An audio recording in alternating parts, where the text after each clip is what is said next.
Do you enjoy having conversations with your child?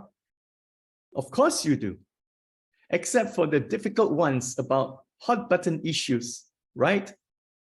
Well, today I'm going to help you by sharing some tips you can use when having difficult conversations with your kid.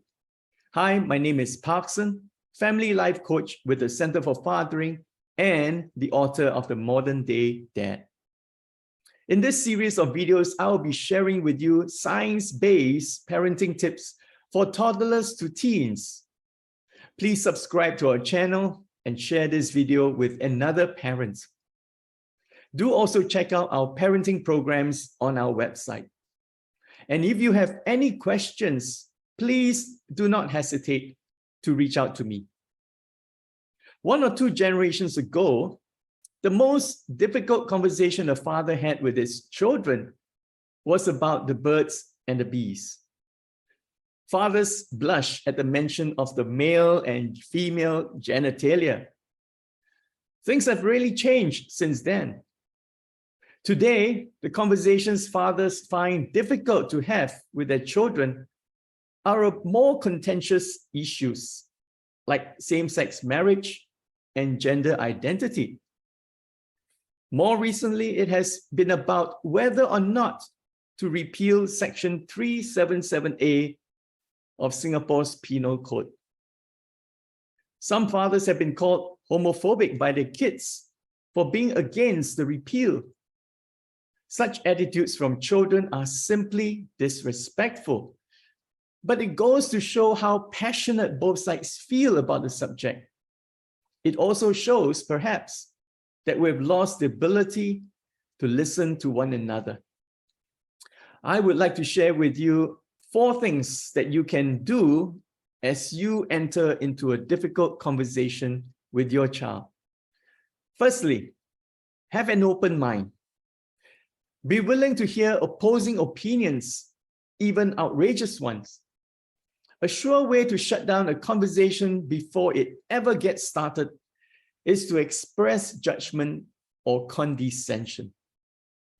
If you are willing to listen, if you are genuinely interested in what the other person has to say, then conversations take place and relationships grow.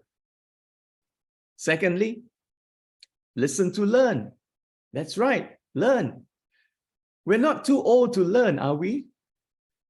Anyone who stops learning, Henry Ford says, is old, whether at 20 or 80. What can I learn, you ask? Well, quite a lot if you're willing.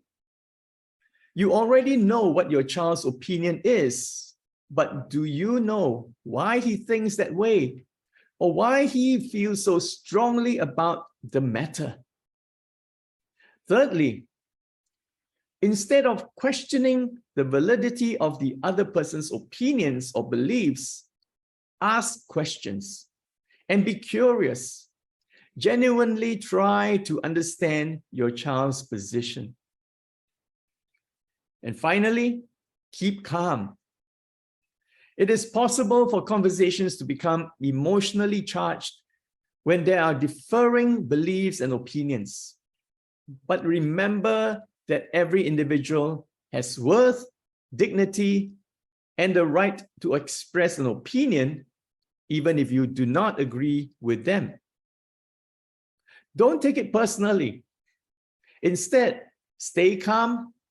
If the conversation is getting too heated and one or both of you aren't able to listen well to the other, take a step back, press the pause button until you're ready to engage with love and kindness again.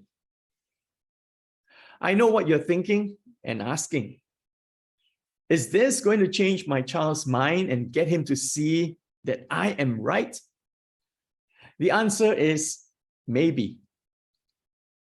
The goal of a conversation is not necessarily to persuade the other person. Have a debate if that's your goal. The goal of a conversation is to understand one another better, so that the two of you can have a relationship based on trust and respect. And I believe that's what you want at the end of the day. The last thing you want is to have a child as your adversary.